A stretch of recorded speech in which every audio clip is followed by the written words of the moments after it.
বিএনপির প্রতিষ্ঠাতাকে শহীদ প্রেসিডেন্ট জিয়াউর রহমান, তিনবারের প্রধানমন্ত্রী এই বগুড়ার বৌমা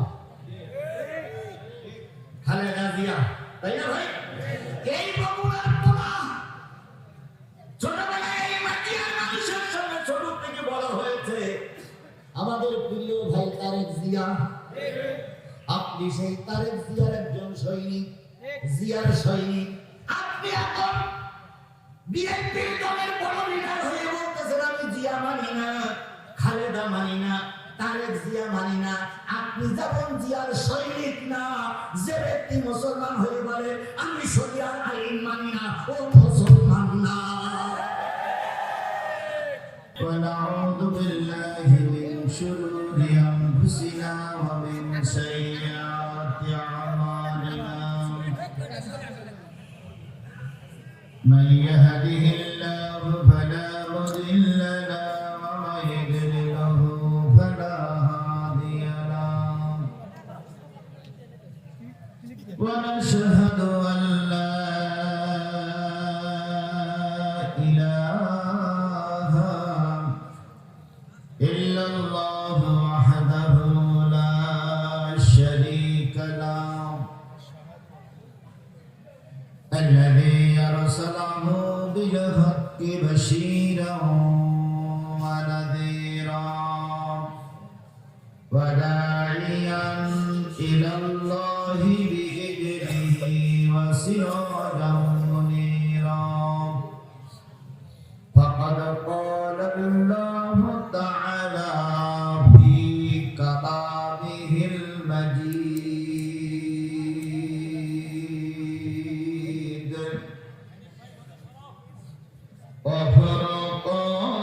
وفرقانه الحميد أعوذ بالله من الشيطان الرجيم بسم الله الرحمن الرحيم إن الذين قالوا ربنا الله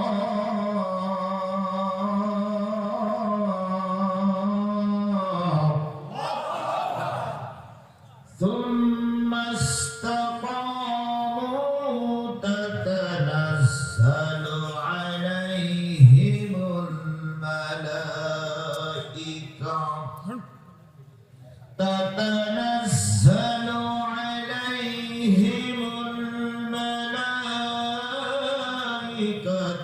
ألا تخافوا ولا تحزنوا وأبشروا بالجنة التي كنتم توعدون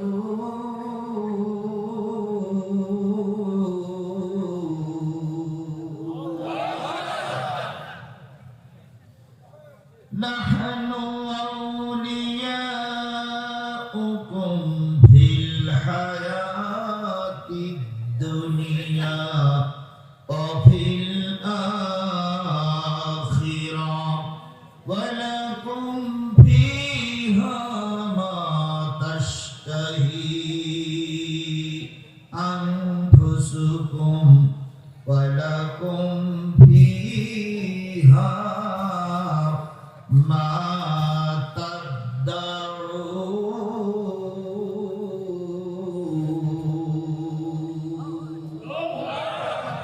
صدق الله المولانا العظيم وعم الشان حديث قال النبي صلى الله عليه وسلم كن عالما أو متعلما أو مستاميا أو محبة أو على خمسة فتهلكوا أو كما قال رسول الله صلى الله عليه وسلم ইন্নাল্লাহা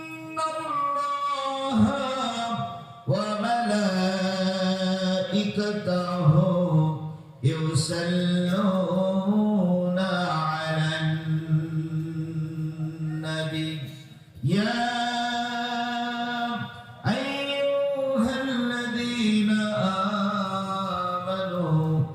صلوا عليه وسلموا تسليما اللهم صل على محمد وعلى آل محمد كما صليت على إبراهيم وعلى آل إبراهيم إنك حميد مجيد اللهم بارك على محمد وعلى آل محمد كما باركت على إبراهيم وعلى آل إبراهيم إنك حميد مجيد لا إله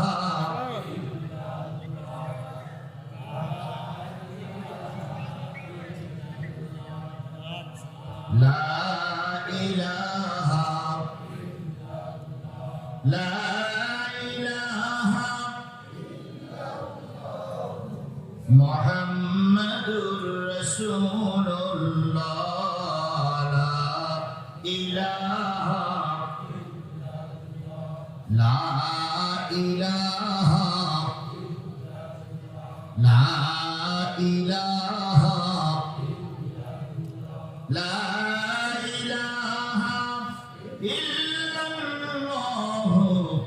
মুহাম্মাদুর রাসূলুল্লাহ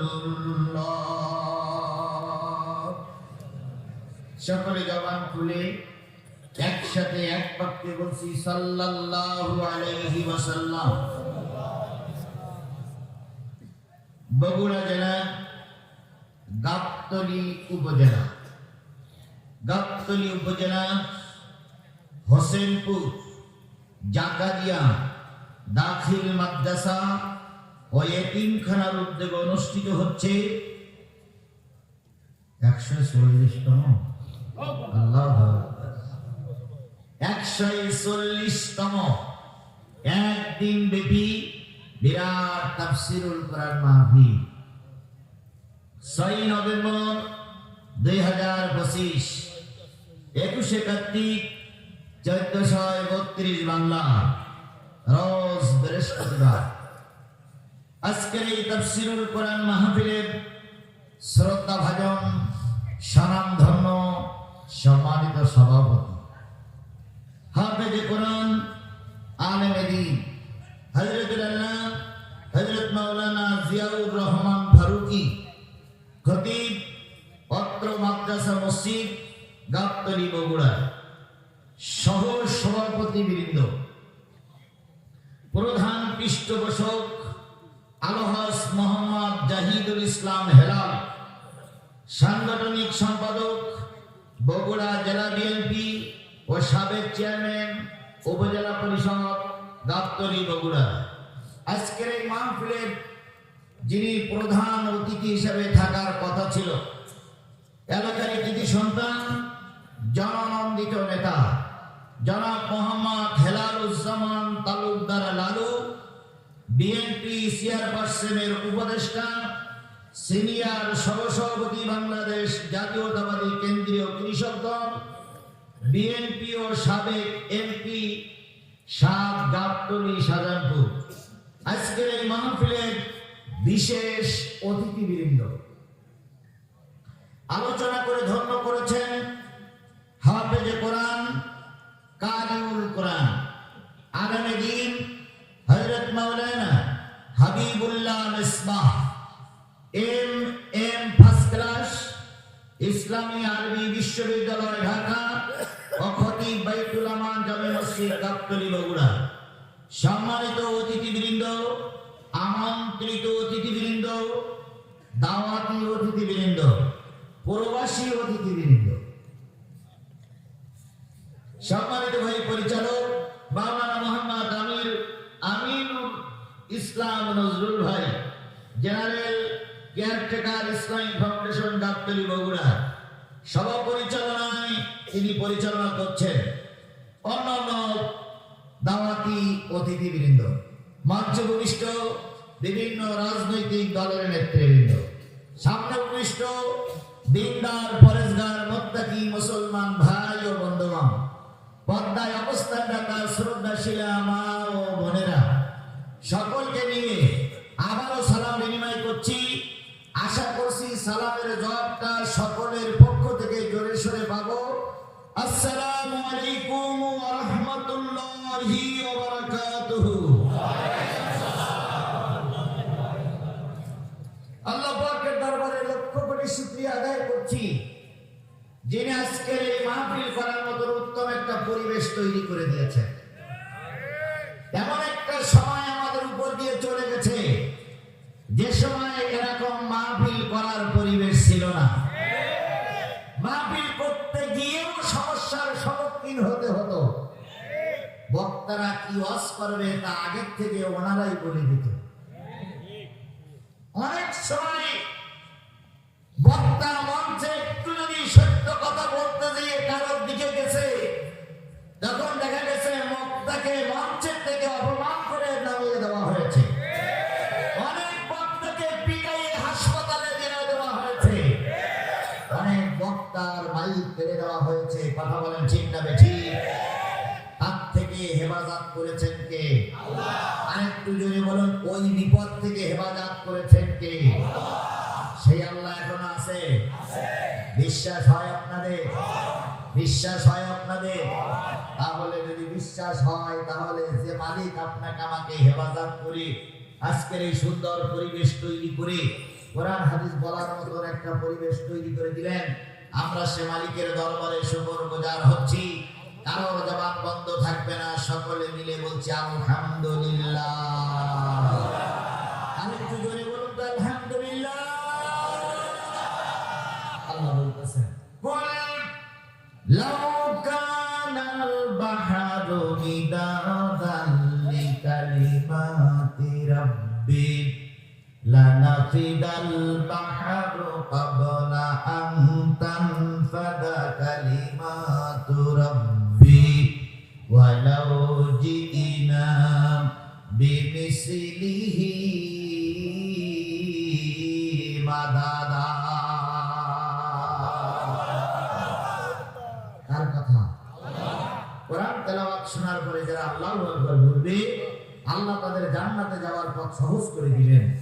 জোরে বলুন আল্লাহু আকবার।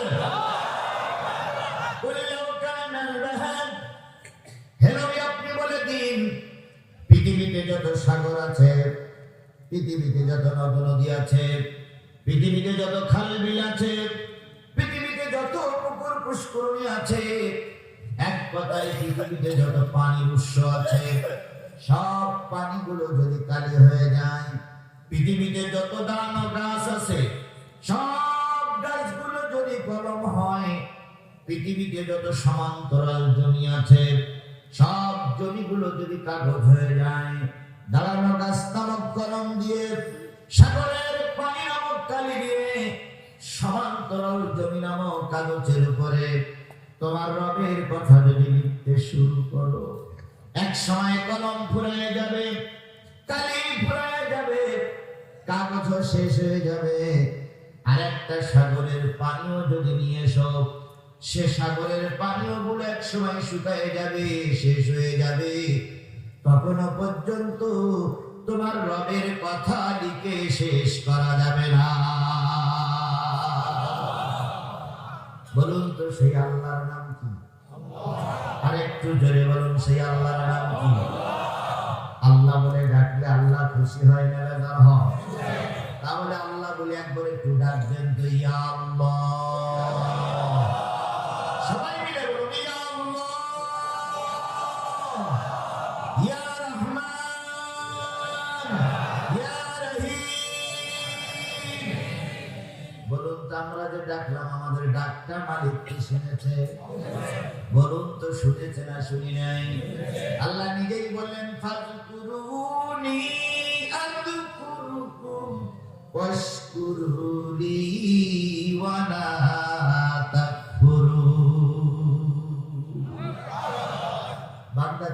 ডাক, আমি তোর ডাকে সাড়া দেব। আমার শুকরিয়া আদায় কর, নাফরমানি করিস না। উদুনি আস্তাজিব লাকুম, বান্দা তুই আমার ডাকার সাথে সাথে আমি তোর ডাকে সাড়া দেব। বলুন তো আল্লাহ বান্দার ডাক শোনে না শোনে না? যদি নাই শুনতো, বিশ্বাস করুন যে জালেমেরা চলে গেছে, এই জালেমদের আমরা কখনো তাড়াইতে পারতাম না। এই জালেমদের কারণে আলেমেরা ফাঁসিতে ঝুলেছে। এই জালেমদের কারণে বিশ্ব বরেণ্য আলেম জেলখানায় 13 বছর পার করেছে। এই জালেমদের কারণে বেগম খালেদা জিয়ার বাড়ি থেকে বের হওয়া লেগেছে। এই জালেমদের কারণে তারেক জিয়া নিজের জন্মভূমিতে আসতে পারে না।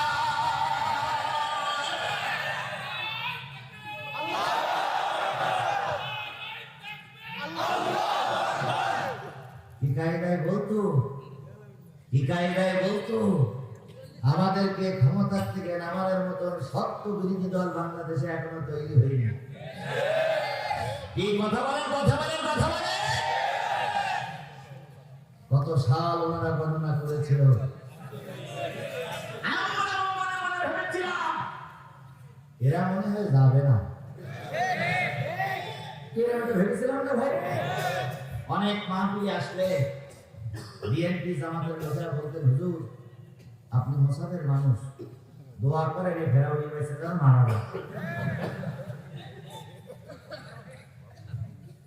তবে একটা জিনিস মনে রাখবেন, বিএনপি জামাতের আন্দোলনের কাছে নত হয়ে শেখ হাসিনা পালিয়ে যায়নি। একমাত্র আল্লাহর রহমতে শেখ হাসিনা পালিয়ে গেছে, আমাদের পর আল্লাহ রহমত করেছে। একথা শুনে বিএনপি জামাতের লোককে মন খারাপ করতে হবে কেন? আপনারা মন খারাপ করবেন? আপনারা তো 15-16 বছর আন্দোলন কম করেননি। বগুড়ার মতন জায়গায় যেখানে বিএনপি ঘাঁটি নাম পরিচিত, এই বগুড়ার মতন জায়গায় রাজপথে মিছিল করতে দেয় এই ফেরাউনি বাচ্চা।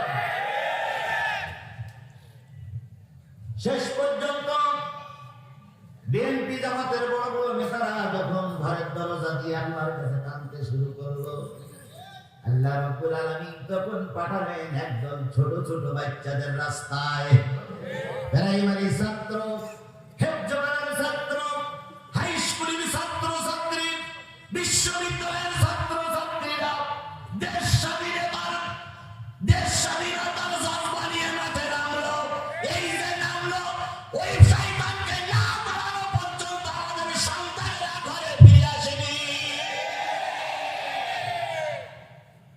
আমাদের চেষ্টা যখন শেষ, আল্লাহর রহমত তখন শুরু। এই কথা বলেন না কেন? আমাদের চেষ্টা যখন শেষ, আল্লাহর রহমত তখন। আরে যে আল্লাহ রহমত করে বিশ্বের সর্বশ্রেষ্ঠ স্বৈরাচার ফেরাউন যদি এখন বেশি থাকতো, তাহলে এই ফেরাউনের কাছে ওই ফেরাউন হাই মানত।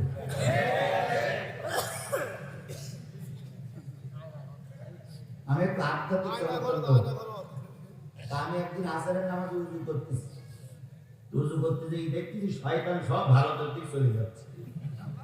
তাই উজু করতে করতে জিজ্ঞেস করছি, কি রে তোমার কি হইলো, চলে যাস কে? তো শয়তান উত্তর দিয়েছে, আপনাদের দেশে বড় শয়তান আছে, এই শয়তান বইগুলিতে আমরা আসবো। এই কথাটা ঠিক না ঠিক বলে?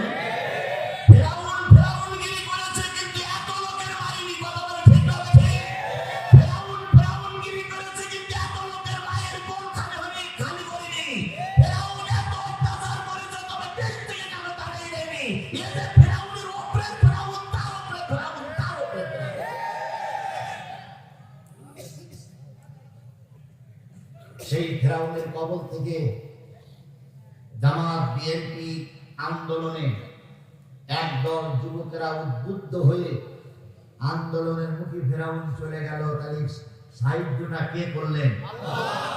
এত বড় সাহায্য যে আল্লাহ করেছেন, সেই আল্লাহর শুকরিয়া আদায় করা দরকার আছে না ভাই? জামাত বিএনপি সাধারণ কর্মকর্তা কর্মচারী সবাই মিলে বলছে আলহামদুলিল্লাহ। সর্বকালের সর্বশ্রেষ্ঠ মহামানব, যিনি এসেছিলেন এই পৃথিবীতে মানুষের কল্যাণের জন্য। কিসের জন্য? কল্যাণের জন্য। পৃথিবীতে যত দল বা নেতা ক্ষমতায় যায়, সবার টার্গেট থাকে কিভাবে আমার ভুঁড়ি মোটা হবে, কিভাবে কি মোটা হবে, ভুঁড়ি মোটা হবে, কিভাবে খাবে, কিভাবে নিজের আখেরাত গোছাবে। সবাই এখন কেউ ফেরেশতা সাইন্টিস্ট, আমি এটা করবো না, ওইটা করবো না, অতীতের ইতিহাস করে না, যাওয়ার পরে বুঝবেন যে কি খাওয়া খায়। সবারই টার্গেট, সবারই টার্গেট নিজের পেট বড় করা, সবারই টার্গেট দলীয় ক্যাডারদের জেবাই রাখা, বাসাই রাখা। কিন্তু একমাত্র একজন মানুষের টার্গেট ছিল গোটা পৃথিবীর মানুষ কিভাবে নাজাত পেয়ে জান্নাতে যাবে। রাসূল সাল্লাল্লাহু আলাইহি ওয়াসাল্লাম যখন মৃত্যু পথের যাত্রী, মৃত্যুর সময় এসে গেছে, আয়েশা রাদিয়াল্লাহু তাআলা দাফনার পরে মাথাটা রেখে যখন নবীজি জ্বরে আক্রান্ত হয়েছেন, হঠাৎ করে একটু হুঁশ পাইলেন। হুঁশ ফিরে পেয়ে ফাতেমারে ডেকে বললেন, ফাতেমা, গতকাল রাত্রিতে, গত পরশুদিন রাত্রিতে তোমার কাছে 3টা স্বর্ণ মুদ্রা দিয়েছিলাম, সেই স্বর্ণ মুদ্রাগুলো কোথায় রেখেছো, কোথায় রেখেছো? ফাতেমা বললেন, আব্বা, আমি সেইগুলো গচ্ছিত করে রেখেছি। নবীজি বললেন, স্বর্ণ কয়টা আমার কাছে নিয়ে এসো। নবীজির হাতে স্বর্ণ মুদ্রা কয়টা দেওয়া হলো। নবীজি মৃত্যুর আগে দান করে দিয়ে বললেন, আমি নবী মারা যাব, আর আমার ঘরে দুনিয়ার কোন সম্পদ থাকবে, ওটা কখনো হতে পারে না। আমি যাওয়ার আগে দুনিয়ার সম্পদ আল্লাহ রাস্তায় ব্যয় করে দিয়ে গেলাম। আর আমরা একটু ক্ষমতার মুখে যাইতে পারলেই চার হাত পা দিয়ে কুড়ায়। কি বলেন, বলেন, বলেন, কথা বলেন, ঠিক না ঠিক? ক্ষমতায় যাওয়ার আগে ফেরেশতা সাজে, ক্ষমতায় যাওয়ার পরে এত খাওয়া খায়, ভুঁড়ি বাস্ত হয়ে গেলি, তারপরে বলে নিয়ে আয়, নিয়ে আয়, নিয়ে আয়। সেরকম লোক বুঝি বগুড়াতে নাই, সেরকম লোক বুঝি আমাদের বাংলাদেশে নাই। অতীতের হিসাব করতে হবে, নতুন করে হিসাব করলে হবে না। কারণ অতীতে যে চেয়ারম্যান 5 বছর ছিল, ওই 5 বছরের ইতিহাস থেকে আগামী 5 বছর হিসাব করতে হবে। অতীতে 5 বছর ক্ষমতায় থাকার পরে যে চেয়ারম্যান মেরে খেয়েছে, আগামীতেও যদি চেয়ারম্যান হয়, ওই মেরে খাওয়া দোষ, ওই মেরেই খাবে।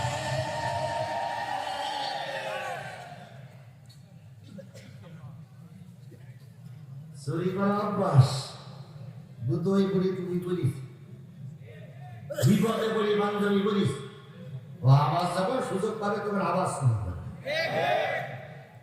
আল্লাহ রাব্বুল আলামিনের নবী সারা জীবন উম্মতের জন্য চেষ্টা করেছেন, নিজের জন্য কিছু গচ্ছিত করে রেখে যান নাই। সেই নবী আপনার আমার নবী, কথা বলেন ঠিক না ঠিক?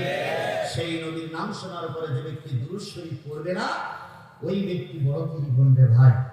এই জন্য আমরা রাসূলের নামে দুরূদ আর সালাম দিয়ে শুরু করছি, সাল্লাল্লাহু রাসূল আমার ভালোবাসা, রাসূল আমার আলো আশা, রাসূল আমার প্রেম বিরহের মূল আলোচনা, রাসূল আমার কাজে কর্মের অনুপ্রেরণা, রাসূল আমার ভালোবাসা। নেতার মতন নেতা আমি পাই না যখন খুঁজে, কান্দি এবং কান্দি শুধু এই দুটি চোখ বুজে, তখন তোমার বদর উহুদ যোগায় মন্ত্রণা,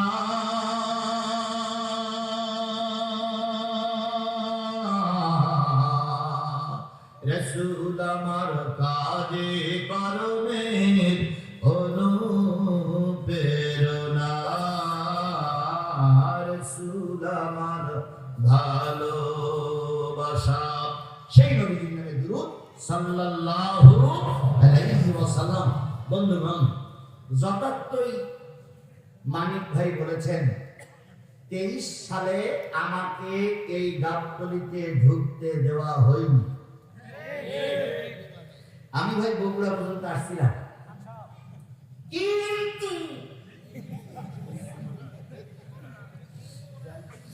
প্রশাসন থেকে ফোন গেল, হুজুর আপনি কোথায়? আমি বললাম কেন?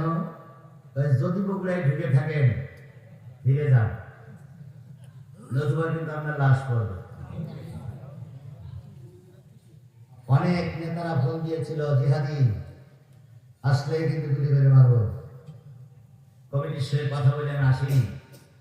যারা আমাকে গুলি করে মারতে চেয়েছিলেন, যারা আমাকে গ্রেফতার করতে চাইছিলেন, ঢাকায় দেখেন তারা সব পালিয়ে গেছে। কথা বলেন, কথা বলেন, কথা বলেন। পাশে একটা জায়গায় মাহফিল হয়েছিল, সেই মাহফিলের নেতা পিস্তল এরকম টেবিলের উপরে রেখে বলেছিল, জিহাদ এই কথা বললে ওই হবে, এই কথা বললে ওই হবে, এই কথা বললে ওই হবে। সেদিন পাশে বসাই রেখে কথা বলে বাঘের বাচ্চার মতন চলে গেছিলাম, কেন সিদ্ধি মারুনি? আর আজকে মঞ্চে সব বিএনপি জামাতের লোক দিয়ে ভরা, আজকে তো ধারে কাছে আমার সুযোগই পাবা না। আজকেই জনগণ জীবন্ত পাবো। কি ভয় লাগে তো আমাদের, ইয়া করেঙ্গা, কিয়া করেঙ্গা, নেহি করেঙ্গা, সেই করেঙ্গা, এখন বাংলাদেশে নেই থাকেন।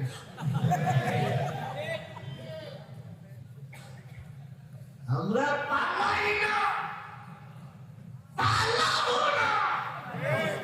প্রয়োজনে ফখরুল সাহেবের বাসায় গিয়ে উঠবো, ফখরুল সাহেব একটু থাকার জায়গা দিবে।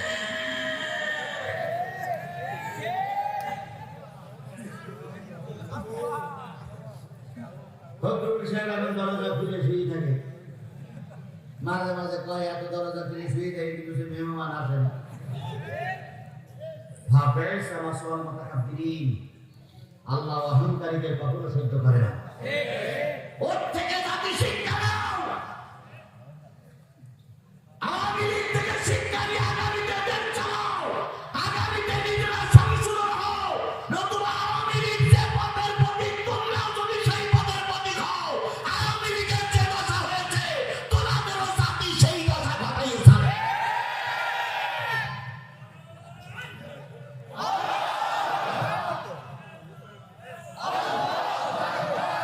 একটা জাতি যখন পদস্খলন হয়, একটা জাতি যখন বিপদে পড়ে ওই থেকে আরেকটা জাতির শিক্ষা নিতে হয়। যদি শিক্ষা না নাও, তাহলে ওদেরও যে দশা হয়েছে তোমাদেরও সেই দশাই হবে। অনেকেই এখনো ক্ষমতায় যেতে পারেনি, তার আগে কি কায়দায় করার না বেশি বাকুম বাকুম করো না। তোমার মতন চুনুপুটি ধরতে আল্লাহ শনি মঙ্গলবার লাগে। আল্লাহ ফেরাউনে ধরেছিল না ধরেনি? এই নমরুদে ধরেছিল না ধরেনি? আবু জেহেলে ধরেছিল না ধরেনি? তার থেকে শিক্ষা নাও। শেখ হাসিনা 16 বছর ছিল, টুকরা টুকরি ভেঙে দুপুর বেলার বিরানি ভাত বাবারা জমেনি। যদি শিক্ষা নিয়ে চলো, আল্লাহ রহমত করবে। যদি না চলো, ওদের যে দশা হয়েছে তোমার আমারও সেই দশাই হবে।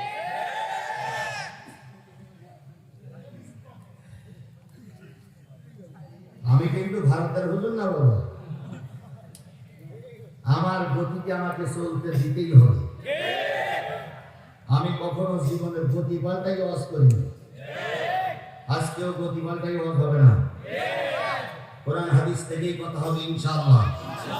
ইনশাআল্লাহ বলেন, ইনশাআল্লাহ বলেন। আল্লাহ আমাদের ধৈর্যের সঙ্গে মোকাবেলা করার তৌফিক দান করুন।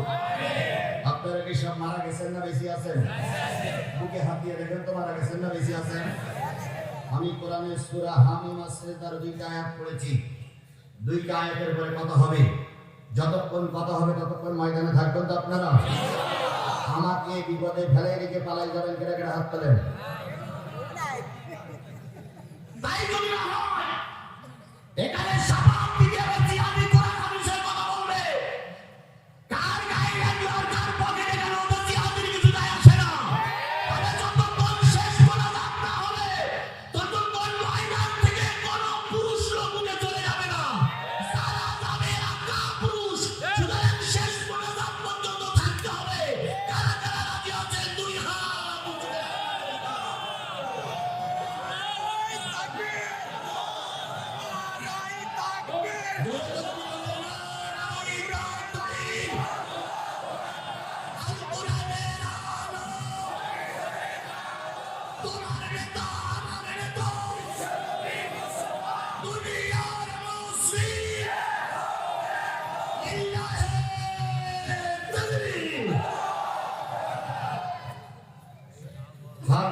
কারে দেখালেন?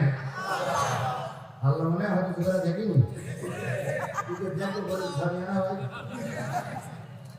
তারপর আল্লাহ দেখেছে, দেখেছে। তাহলে আপনারা হাত উঁচু করেছেন কি শুনবেন? কোরআন শুনবেন। আমি হাত উঁচু করেছি কি বলবো? তাহলে আপনারা হাত উঁচু করে শপথ করেছেন শুনবেন, আর আমি হাত উঁচু করে বলেছি বলবো। তাহলে দুইজন বায়াতে কর্মী নয়। এখন আওয়াজ দিব খেলাপ করে কি হবে? কি হবে? ফতোয়াটা আমি দিলাম না আপনারা গেছেন? আপনারা গেছেন যে ফতোয়া খেলাপ করলে মনে হয় হবে। সুতরাং আমার মনে হয় আগে যদি কেউ চলে যায় তাহলে পিছনে লিখে দিবেন মালিকার জন্য একার ফাইকার পাওয়ার নম্বর 1। আল্লাহ আমাদের সবাইকে কবুল করুক। আমি যখন দাওয়াত নিয়েছিলাম তখন মানিকের সাহেব কথা ছিল কয়টায়? মানিক বললো যে হুজুর 9:30টায় দেওয়ার জন্য চেষ্টা করব। 9:30টায় দুই একজন অতিথি বক্তৃতা করবে, তারপর পরে আপনার দেবো। আমি মনে করলাম পরে 10টায়। আমি 10টায় আসলাম স্টেজে। তারপরে কিছুক্ষণ চললো বিভিন্ন অনুষ্ঠান, চলতেই পারে। আমার কথা ছিল 12টা পর্যন্ত। তাহলে আমার কথার কমিটির কথা যদি ঠিক থাকে তাহলে আমার হাতে আর সময় আছে 1 ঘন্টা। এই 1 ঘন্টা সময় পাইকারা লাগুক, পেশাব লাগুক। যদি আমাদের ঘাড়ের পরে বুলডোজার আছে তবু কোরআনের মাহফিল ময়দানে হুজুরকে একা ফেলাই রেখে চলে যাব না। ঠিক আছে তো? যদি মনে করেন যে হুজুর আজকের মাহফিলে সব কথা শুনতে পারলাম না, তাহলে আরেকটা মাহফিল আছে। কোন জায়গায় যেন একটা মাহফিল আছে, তাহলে এই গাবতলী ভিতরে নাগুয়ামালা কদমতলী। কত তারিখ? এই বলুন ভাই, 6 জানুয়ারি। 6 জানুয়ারি ওখানে কিছু কথা হবে। যদি মনে করেন ওখানে আমরা যেতে পারবো না, তাহলে বগুড়ায় সদরের মেঘাগাছা ডাক্তার মতিউর রহমান নুরানি হাফিজিয়া মাদ্রাসায় আমার 9 জানুয়ারি। ওটা 6 আর ওইটা 9, দুইটা মাহফিলে দাওয়াত দিয়ে গেলাম। যদি আজকে তৃপ্তি না লাগে, কারণ সব দিন তৃপ্তি দেওয়া যায় না। যদি আজকে তৃপ্তি একটু কম থাকে ওই দিনকেই আপনারা শুনে নেবেন। তবে জিহাদি জীবনে কোনোদিন মাথা নত করিনি। আমার এটা বিশ্বাস, আমি কখনো কারোর কাছে মাথা নত করিনি। চারিদিক থেকে পুলিশ আমাকে ঘিরে ধরেছে, মঞ্চে পিস্তল রেখেছে। আপনারা জানেন জিহাদি লাইফ নিয়েই চলে যাওয়া দরকার। তবু আমি কথাই সাথ দেইনি। আমি তো সেই লোক এখনো বেরিয়ে আসি নাকি। সুতরাং আজকে যদি কোনো কথা কম থাকে সেদিন পুরাই দেবো ইনশাআল্লাহ। তাহলে আপনারা শেষ পর্যন্ত থাকবেন তো? মাশাআল্লাহ। নুরানি হাফিজিয়া মাদ্রাসা কয়েকটা ছেলের মাথায় পাগড়ি পরালাম।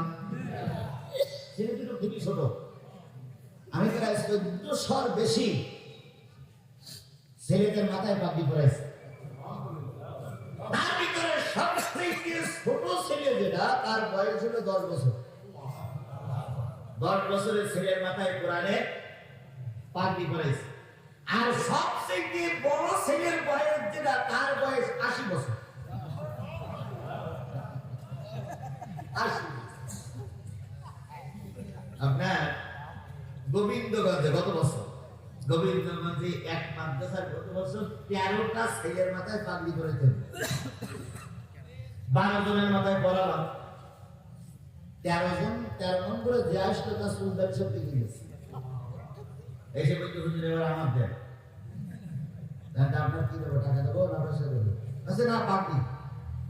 তাই বললাম শরীর যান 13 নম্বর ছাত্র রাষ্ট্রী দেয়। তাহলে হুজুর আমি সেই 13 নম্বর। কি বলেন আপনি? আপনার বয়স কত? 80 বছরের লোক 13 বছরের ছেলে হয়ে যায়। আমি বললাম ধরে রাখি। তাই হুজুর এই যে মসজিদটা দেখা যায়, ওই মসজিদের মুয়াজ্জিন আমি ওই মসজিদে মুয়াজ্জিনি করি, টাকা পয়সা নেই না। কিন্তু মাঝে মাঝে যখন হুজুর চলে যায় তখন আমার ইমামতি করা লাগে, কিন্তু আমার সুরতের আছে ভাই না। প্রায় জায়গায় মুসল্লিরা লোকমা দেয়। আমি হুজুরকে বললাম, হুজুর যদি ছুটি নিতেই চান জোহরে আর আসরে নেবেন, মাগরিবের এশায় ছুটি নেবেন না। আর জোহরে আসরে গোপন কেরাত নেবেন।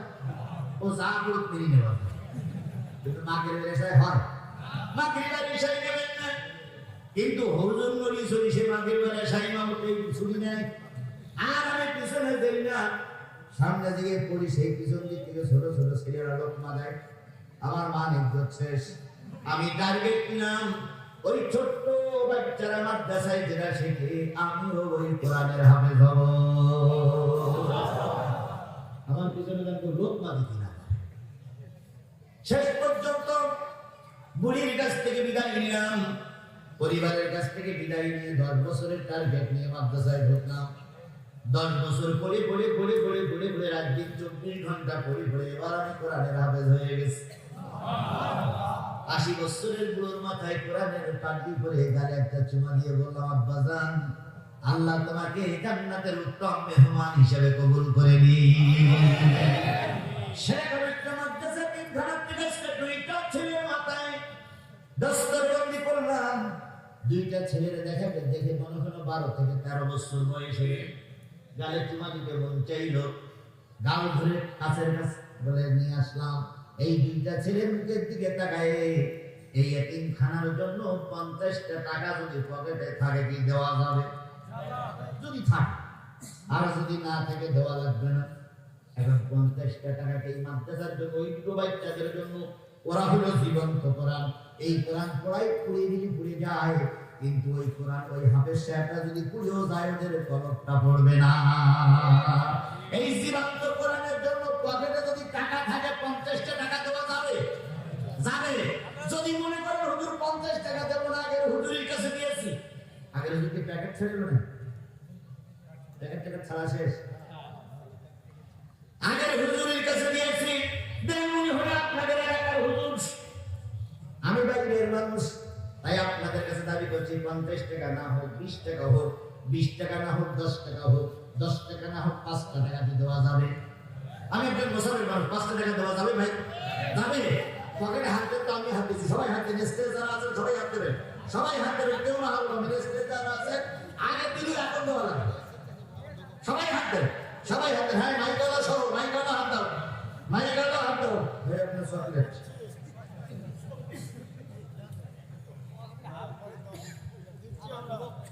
দেন আমি দিছি ভাই দিছে আপনি দিছেন জি ভাই মাশাআল্লাহ মাশাআল্লাহ হ্যাঁ জি মাশাআল্লাহ দেখেন এইবার আমরা সবাই দিছি আপনারা কারা কারা বের করেছেন হাত তোলো তো কারা কারা বের করেছে 2 টাকা থাক 2 টাকাও বের করতে হবে 2 টাকা 1 টাকা থাক 1 টাকাও বের করতে হবে বের করেন সবাই বের করেন আচ্ছা এই হাফিজি মাদ্রাসার ছাত্ররা কই এই হাফিজি মাদ্রাসার ছাত্ররা কই হাফিজি মাদ্রাসার ছাত্ররা কই হাফিজি মাদ্রাসার ছাত্ররা কই হাফিজি ছাত্ররা কই হাফিজি ছাত্ররা কই ভাই একটু ভিতরে যান তো একটু ভিতরে যান কি যে ভাই আলুরা ছোট ছোট ঢোকো ভিতরে ঢোকো কামসা না ঢোকো তাড়াতাড়ি ঢোকো চারিদিক থেকে মা বোনদের কাছে মনে হয়ে গেছে আচ্ছা এই এলাকায় যারা আছেন যারা এই মাদ্রাসার কেন্দ্রে কালেক্ট করবে এই এলাকা থেকে শুরু করবে সবাই অনেক এগিয়ে যাবে জি তাড়াতাড়ি একটু যান তাড়াতাড়ি যান আর একটু জিকির করেন সুবহানাল্লাহ আলহামদুলিল্লাহ লা ইলাহা জোরে জোরে সুবহানাল্লাহ তাড়াতাড়ি যত তাড়াতাড়ি হবে ততই মঙ্গল সুবহানাল্লাহ আলহামদুলিল্লাহ সুবহানাল্লাহ আলহামদুলিল্লাহ লা ইলাহা একটা লোকের ওঠে না যদি উঠে যায় তাহলে শয়তান খুশি যে কোনা উঠে যাবে ওটাই আমলি খান করবেন যেটা উঠবে ওটাই আমলি কারণ আমলি গিল্লো সাহেব আপনি দিকে কেউ যাবে না একে খালেদা জিয়া আর তকবীর ধরন দিকে বুঝতেছে জানাতের জোর আছে সিরিয়া হিসেবে দিয়ে জানাতের লোক দিয়ে ধরা চুরি করে উঠবে ওটাই আমলি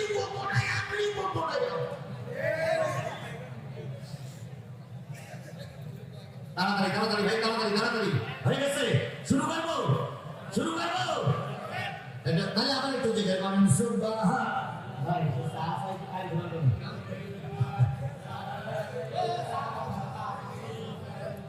সুবহানাল্লাহ আলহামদুলিল্লাহ লা ইলাহা ইল্লাল্লাহ সুবহানাল্লাহ আলহামদুলিল্লাহ লা ইলাহা সুবহানাল্লাহ আলহামদুলিল্লাহ লা ইলাহা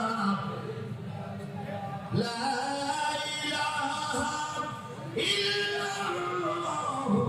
হ্যাঁ, মাবুদের কথা বলেছি, মাবুদের কাছে প্যাকেট চলে গেছে। লা মুহাম্মাদুর মাশাআল্লাহ। এইগুলো ভাই কিছু না, ভাই ডাঙ্গুলো মুসলমান হয়ে যাবে, ওই জায়গায় রেখে দেন, টাকা ওই জায়গায় রেখে দেন, ওটা প্যাকেটে রেখে দেন। হ্যাঁ, প্যাকেটে রেখে দেন। বন্ধুগণ, কোন সূরা আমাকে খেয়াল করেন ভাই, টাকা দেওয়া শেষ ভাই, এখন টাকা করা যাবে না, চেয়ারম্যান ভাই টাকা করা যাবে না, প্যাকেটে তো রেখে দেন, অথবা মারতে হবে না কোনো, আমার এখানে স্টপ করা যাবে না। আমি যেটা দাবি সেটা রেখে দিচ্ছি, আমার আর ঝামেলা করবেন না। আপনারা ওয়াজ হয় শোনেন না না শোনেন, শ্রোতা শুনতে দেন। আপনাদের একটা দাবি ছিল, টাকা তুলে দিছি। এখন যদি আপনাদের ওয়াজ ভালো লাগে থাকবেন, না লাগে মাত্রায় বসে থাকবেন, কিন্তু আমার শ্রোতার ওয়াজে ডিস্টার্ব হবে না। আপনারা আমার হক আদায় করেছেন, আমি আপনাদের হক আদায় করেছি, এবার হক হবে শ্রোতার বক্তা। কথা ক্লিয়ার? ওনারা আমাকে নিয়ে এসেছিল ওনাদের মাধ্যমে একটু উন্নতি, সেটা আমরা যতটুকু পারি করেছি। আর ওনারা দাবি ছিল ক্রীড়াকারের লোক জড়ো হবে, লোক জড়ো হয়েছে, 2-3 বছর প্রতিবার এবার করতেছে, তাই ওনাদের হক আদায় হয়ে গেছে। ওনাদের সঙ্গে আমার একটা বোঝাপড়া ছিল, কম বেশি বোঝাপড়া হয়ে গেছে, তাই ওনাদের সঙ্গে আমাদের কেন ওনাদের সঙ্গে আমাদের সাইড কি বলে সাইড হয়ে গেছে, ওনাদের সঙ্গে আমাদের বোঝাপড়া নেই। এবার বোঝাপড়া হবে কর্মী আর বক্তা, শ্রোতা আর বক্তা। এবার আমরা কি বলবো না বলবো না আমাদের ব্যাপার, আপনাদের হাতের পুতুল আমরা আনবই, আপনাদের থেকে আমাদের বলবো সে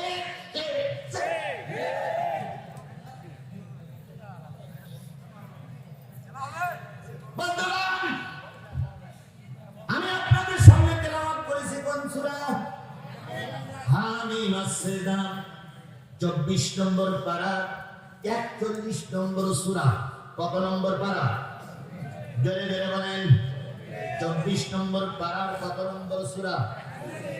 আয়াত সংখ্যা 54, রুকু সংখ্যা 6। মক্কায় অবতীর্ণ সূরা সমূহের ভিতরে একটা অন্যতম সূরা। 54টা আয়াতের ভিতর থেকে আমি আপনাদের সামনে তেলাওয়াত করেছি 30, 31 কয়টা? আরো জোরে। প্রথম আয়াতে চলে যাচ্ছে, আল্লাহ বলতেছেন ইন্নাল্লাযীনা ক্বালু রাব্বুনাল্লাহ,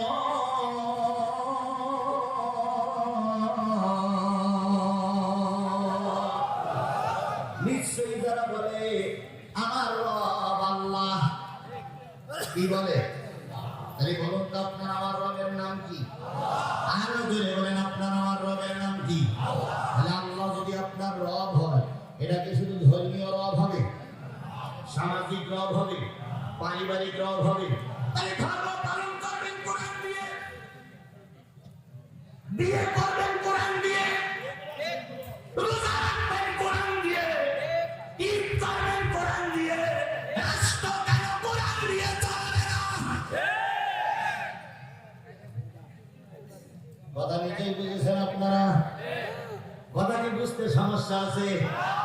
যে আল্লাহর নির্দেশ অনুযায়ী আপনি নামাজ পড়লেন, সেই আল্লাহর নির্দেশ অনুসারে আপনি হজ করলেন, ওই আল্লাহর নির্দেশ অনুসারে যাকাত দিলেন, ওই রাসূলের অনুসরণ করে আপনি মাদ্রাসায় করলেন, তাহলে ওই আল্লাহ এবং ওই রাসূলের নির্দেশনা পালন করে কেন দেশ চলবে না?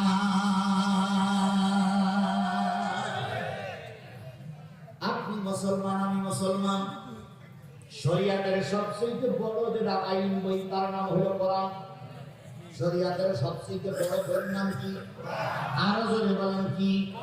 আপনার বিয়ের সময় আপনার বাচ্চার বিয়ে কোনো না কোনো মৌলবি পড়াইছে শরিয়াত মেনে। আপনি জন্ম নিলেন, জন্ম নেওয়ার পরে আপনার একটা বাড়তি চামড়া কেটে বাদ দিল, সেটাও শরিয়াত মেনে। এই কথা বোঝেন না? কথা বোঝেন না? আমার কথা বোঝেন না? সেটাও শরীয়ত মেনে। কয়েকদিন পরে আপনি বড় হলেন, বিয়ে হলো, ওটাও শরীয়ত মেনে। এখন আপনি মুসলমানের সন্তান, আপনি কি করে বলেন আমি শরিয়ার আইন মানি না?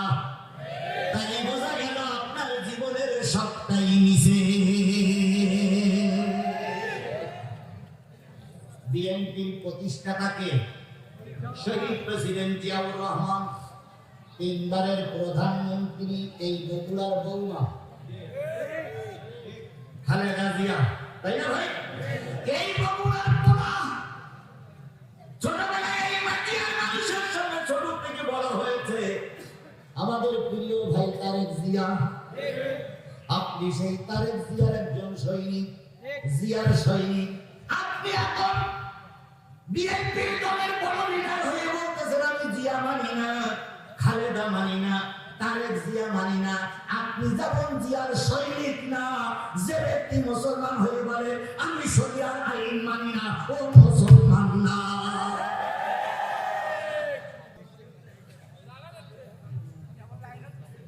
কথা ক্লিয়ার?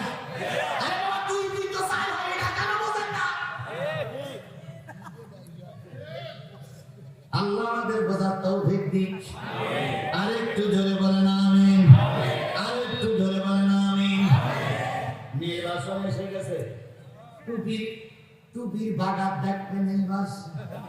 ওরে টুপি জোর রে ভাই, জীবনেও টুপি পরতো না, তিনি এখন টুপি পাবেন। পুরো টুপি পরা ভালো কাজ। জীবনে নামাজ পড়ছো না, এখন নামাজ ধরেছে, ওরাও ভালো কাজ। আমরা ভালো কাজের দিকে মানুষকে কি করি? তিনি শেষে আছে আমান আহসানু কাওলাম মিম্মান দাআ ইলাল্লাহ ওয়া আমিলা সালিহা ওয়া ক্বালা ইন্নানী মিনাল মুসলিমিন। তার কথার চেয়ে উত্তম কথা কার হতে পারে যে মানুষকে আল্লাহর দিকে আহ্বান করে ডাকে। আমরা মানুষকে আহ্বান করি আপনারা ফিরে আসেন, কিন্তু আপনি এখনো ক্ষমতায় যেতে পারেন নাই। তার আগে আপনি বলতেছেন ভাই রে, আমার সঙ্গে ইন্ডিয়া আছে, আমার সঙ্গে আমেরিকা আছে, আমার তুই সাপোর্ট কর। হুজুরদের সঙ্গে আমেরিকাও নেই, হুজুরদের সঙ্গে ভারত, তোমার আমেরিকাও নেই, ভারতে নেই। ওরা ক্ষমতায় টিকে থাকতে পারবে না। তাই ক্ষমতায় যাওয়ার আগে যারা গর্ব করে বলতেছে আমি ইন্ডিয়ার গোলাম, আমি আমেরিকার গোলাম, সে ব্যক্তি আর যাই করুক, মুসলমানের ভোট দাবি করতে পারবে না।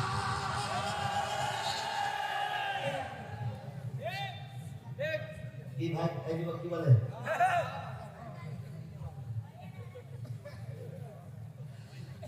এটা তারেক জিয়ার ঘাঁটি, আমি স্বীকার করি যাইছি। এরা বেগম খালেদা জিয়ার এলাকা, এরা শহীদ প্রেসিডেন্ট জিয়াউর রহমানের এলাকা। আপনারা আমার ক্যাসেট গুলো দেখবেন, ভুল বুঝবেন না। শেখ হাসিনার বিরুদ্ধে, আওয়ামী লীগের বিরুদ্ধে যত না গান গেয়েছি, আর অন্যদিকে জিয়াউর রহমানকে হাইলাইট করে অনেক গান আমি আমার জীবনে গেয়েছি। যখন খালেদা জিয়ার বাড়ি ব্যারিকেড ছিল, কেউ প্রতিবাদ না করলে আমি সেদিন প্রতিবাদ করেছিলাম যে তিনবারের প্রধানমন্ত্রীর বাড়ি ব্যারিকেড দেওয়া এটা পতনের আর একটা কারণ। সুতরাং আপনারা আমার জিনিসটাকে বুঝবেন, বুঝে শুনে কথা বলবেন। আমি তো বুঝি বিগত 17 বছরে বিএনপি আর জামাত ক্ষতিগ্রস্ত দুটো পার্টি। কথা বলেন, কথা বলেন, কথা বলেন। দুটো ক্ষতিগ্রস্ত পার্টি নয়। আমার এলাকায় জামাতের ইউনিয়নের যিনি নেতা হয় তারে কি বলে? আমি। আর বিএনপির যিনি ইউনিয়নের আমির হয় তারে, ইউনিয়নের নেতা হয় তারে কি বলে? বিএনপি সভাপতি। এখন একই ইউনিয়নের দুই সভাপতি, একজন আমির আর একজন সভাপতি। এখন থানা আমির সাহেব ফোন দিয়েছে ইউনিয়ন আমির সাহেবের কাছে যে আমির সাহেব সন্ধ্যার আগেই বাড়ি থেকে গ্রামে বলে পুলিশ ঢুকতে পারে। এখন ইউনিয়ন আমির সাহেব সন্ধ্যাবেলা দুটো খেয়ে দিয়ে ঘেরে এক টোং বাসায় যে শুয়ে পড়েছে। টোং বাসা বোঝে? টোং বাসা, তো টোং বাসায় যে শুয়ে পড়েছে। তো ইউনিয়ন সভাপতি বিএনপি পুলিশ সংবাদ করে রাত 12টার সময় চৌকিদার ফোন দিয়েছে,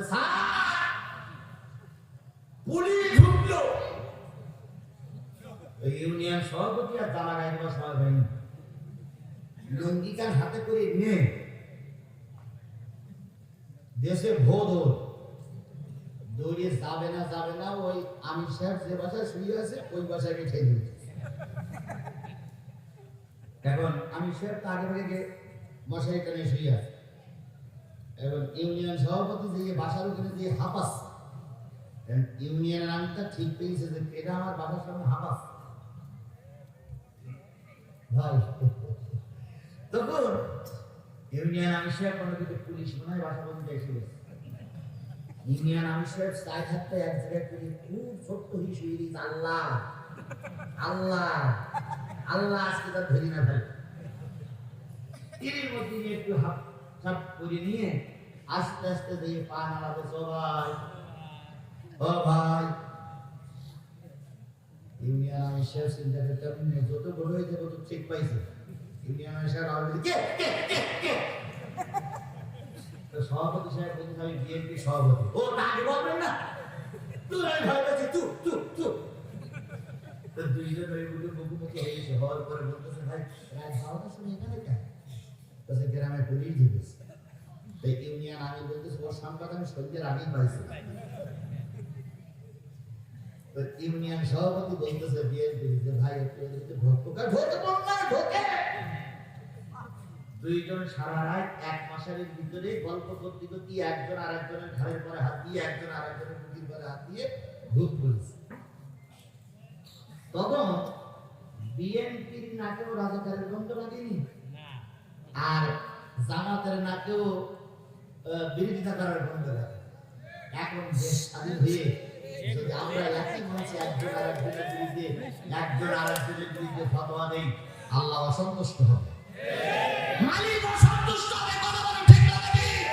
সুতরাং এই রাজাকার যদি আপনাদের কাছে বন্ধ লেগে থাকে 17 বছর সংসার করলে এখন রাজা আল্লাহ 17 বছর বন্ধ লাগেনি। সুতরাং এখন যে যেখানে যার যেখানে অবস্থান ভালো তার সাপোর্ট করে আমরা আগামীতে দেশ রক্ষা করার জন্য এক প্ল্যাটফর্মে থাকবো।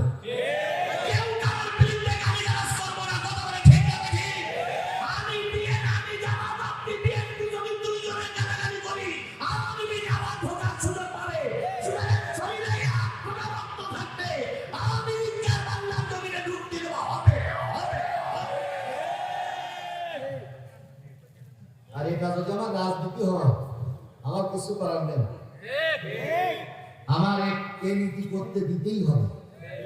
যদি মনে করেন হুজুর এই নীতি করা যাবে না, লিখে দেবেন, আমি লিখে দেওয়ার সাথে আপনার লিখতে যতটুকু সময় লাগবে মাইক থাকতে দেওয়ার সময় লাগবে না। এমন করে ধরে পাবো ওই 17 বছর আওয়ামী লীগ খুঁজে পাইনি, আপনিও খুঁজে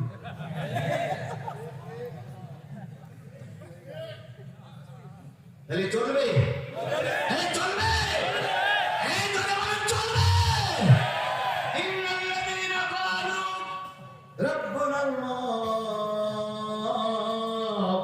নিশ্চয়ই ধরে বলে আমার রবকে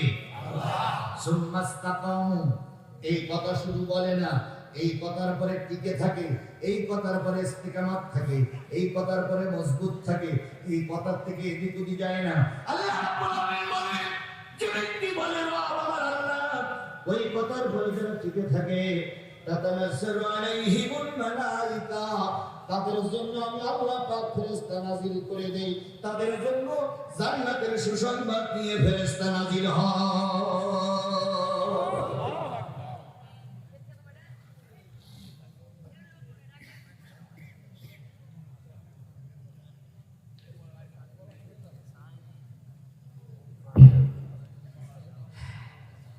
ভাই ঠিক আছে তো? আপনারা ঠিক আছেন তো? আমিও ঠিক, ইনশাআল্লাহ। চলছে গাড়ি, যাত্রা চলবেই চলবেই। আমরা এখন যাদের ভয় পাওয়া দরকার তারা পালিয়ে গেছে, আমরা এখন ভাই ভাই। আমার এক পাশে বিএনপি আর এক পাশে জামাত, দুই পাশের ভাই, দুইটাই নির্যাতিত দল। কথা বলেন ঠিক না ঠিক? একজন এখানে ছাড়বে, আরেকজন আরেক জায়গায় ছাড়বে। এভাবে করে যদি আমি চলতে পারি আমার দেশের শান্তি বজায় থাকবে। কথা বলেন কথা বলেন কথা বলেন। এখন আপনারা বলতে পারেন যে এই রাজনীতি করতে গিয়ে দুইজন দুই প্ল্যাটফর্মে, ওরে ভাই বিএনপি আর জামাত ছাড়া আর কেউ নেই, তাহলে এই প্ল্যাটফর্মে একজন, ওই প্ল্যাটফর্মে আরেকজন যদি না দাঁড়ায় তাহলে ভোট করবে কার? এখানে একজন ভোট করলো, আরেকজন ভোট করলো, তুমি আমার জায়গা ছেড়ে দেবো, আমি তোমার ওই জায়গা ছেড়ে দেবো। যদি তুমি না ছাড়ো তবে আমিও ছাড়বো না। নারায়ে তাকবীর, আল্লাহু আকবার, নারায়ে তাকবীর, আল্লাহু আকবার। আল্লাহ আমাদের বোঝার তৌফিক দান করুন। আমার ভাইরা,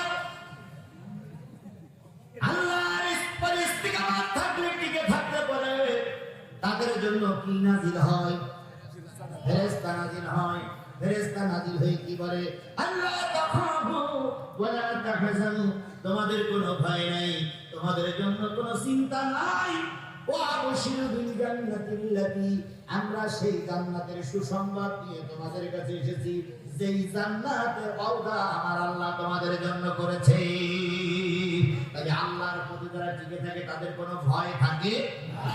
যাদের হৃদয় আছে আল্লাহর ভয়, তারা কবু পথ ভুলে যায় না, তারা কবু পথ ভুলে যায় না। আল্লাহর প্রেম ছাড়া এই দুনিয়ায় কারো কাছে কোনো কিছু চাই না। রাতের আধারে যারা সেজদাতে রয়, দু চোখের অশ্রুতে নদী যেন বয়, ছলনার হাত ছানি যত ইয়া চুপ, ছলনার হাত ছানি যত ইয়া চুপ, পিছনে ফিরেও তাকায় না। যাদের হৃদয় আছে আল্লাহর ভয়, তারা কবু পথ ভুলে যায় না।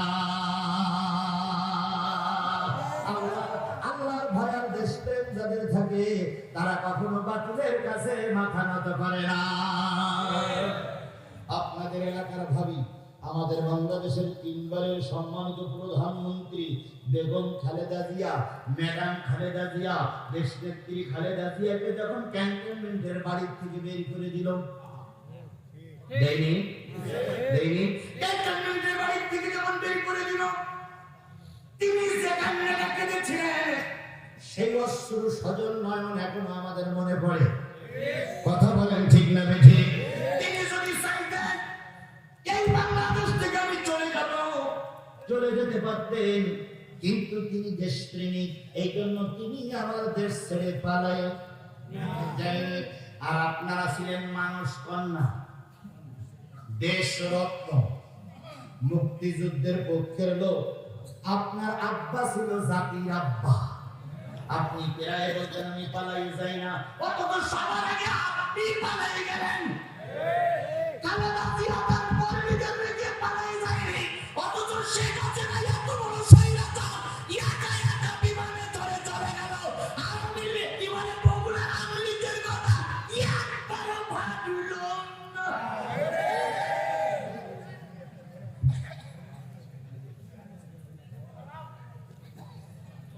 পাম্পটি দিলেও চলবে, না দিলেও চলবে, তুমি শুধু সহ্য করার জন্য তৈরি থাকো। তুই বলবো আমি চালাম, না বলবো আমি চালাম, কারণ আমি তো চালাই নিল, আমি বেশি থাকার, তবে একটু সামনে নিল, শুধু যেন বলি না হুজুর চালা। আমার ভাইরা, তাহলে দেশপ্রেমিক আল্লাহ তারা হয়, তারা কার কাছে মাথা নত করে? আরো জোরে বলেন, কার কাছে মাথা নত করে? এবার আসুন, বাংলাদেশের বহু আলেমদেরকে ফাঁসির কাস্টে ঝুলতে হয়েছে, জামাতের শীর্ষস্থানীয় নেতাদের ফাঁসির কাস্টে ঝুলতে হয়েছে। কথা বলেন ঠিক না বেঠিক? মীর কাসেম আলী ভাই জামাতের নেতা, তিনি যখন বিদেশে, তিনি আসলেন লন্ডনে, বিমানবন্দরে আসলেন।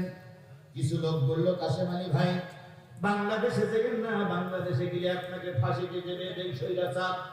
উনি স্পষ্ট করে বলেছিলেন, আমি বাংলাদেশের নাগরিক, যদি 1000 বার ফাঁসিতে ঝুলতে হয় আমি পালিয়ে থাকবো না।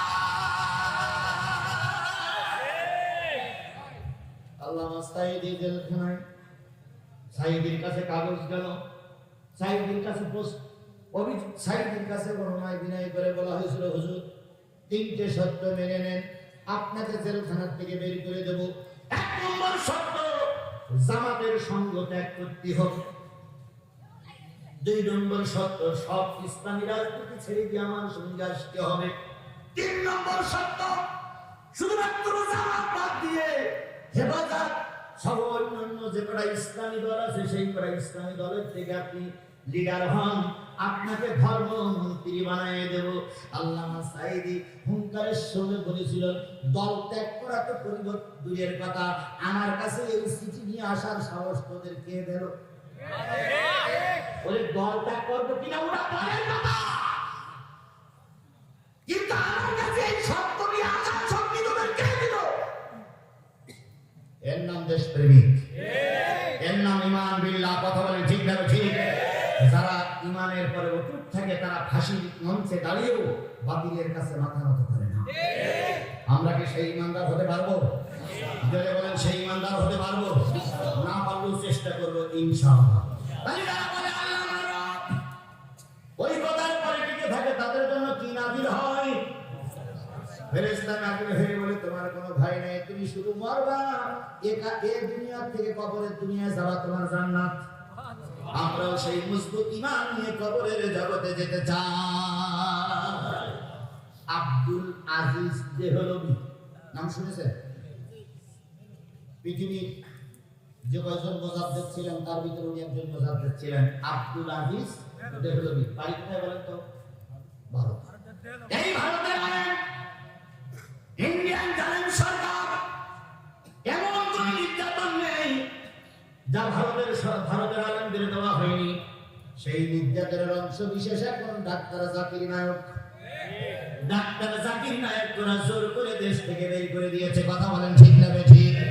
আমরা চাইছিলাম এই মাসের 30 তারিখে ডাক্তার জাকির নায়ক এসে আমাদের দেশের সমাবেশ করবে, কিন্তু ভারত নিষেধ করে দিয়েছে, ডাক্তার জাকির নায়ককে ঢুকতে দেওয়া হবে না। আমরাও চ্যালেঞ্জ করেছিলাম যে কায়দায় হোক ডাক্তার জাকির নায়ককে ঢুকাবো, কিন্তু এবং ভারতের গোয়েন্দা বিভাগ দ্বারা জানতে পারলাম যেখানে আসবে তার চারিপাশে রয়ের লোক থেকে গেছে, হয়তো ডাক্তার জাকির নায়ক আসলে তাকে মেরে দেবে।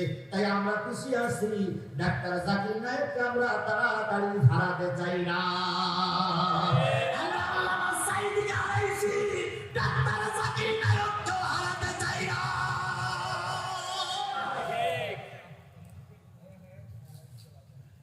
কি বলে আব্দুল আজিজ দেহলভী ভারতের একজন বড় আলেম। ভারত সরকারের সঙ্গে তার টক্কর বাঁধল। ভারত সরকার বললেন আমার নির্দেশ মেনে নাও। আব্দুল আজিজ দেহলভী বললেন আমি অন্যায় কোনো নিয়ম, অন্যায় কোনো দাবি মেনে নিতে পারি না, কারণ আমি একজন আলেম, অন্যায় কোনো দাবি মেনে নিতে। এবার ভারত সরকার তাকে জেলখানার ভিতরে ভরলো অন্যায় ভাবে। বিশ্বাস করুন, আমাদের দেশের যতগুলো আলেম ফাঁসিতে ঝুলানো হয়েছে, যতগুলো আলেমকে অন্যায় ভাবে জেল খাটানো হয়েছে, ওই ভারতের পরিকল্পনায় এরা জেল খেটেছে। জামাতের শীর্ষস্থানীয় নেতাদের কোনো দোষ ছিল না, শুধু ভারতকে খুশি করার জন্য এই ব্যক্তির বাচ্চা, এই ফেরাউনি বাচ্চা।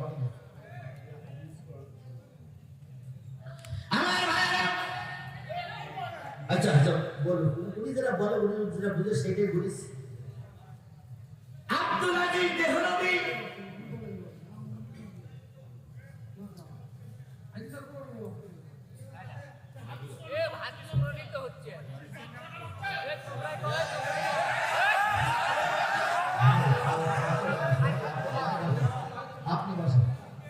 আপনি বসেন, ভালো ঝামেলা করেন না ভাই।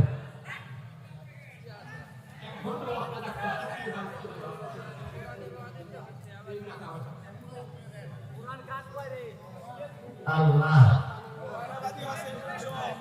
এর পরও যদি মন না ওঠে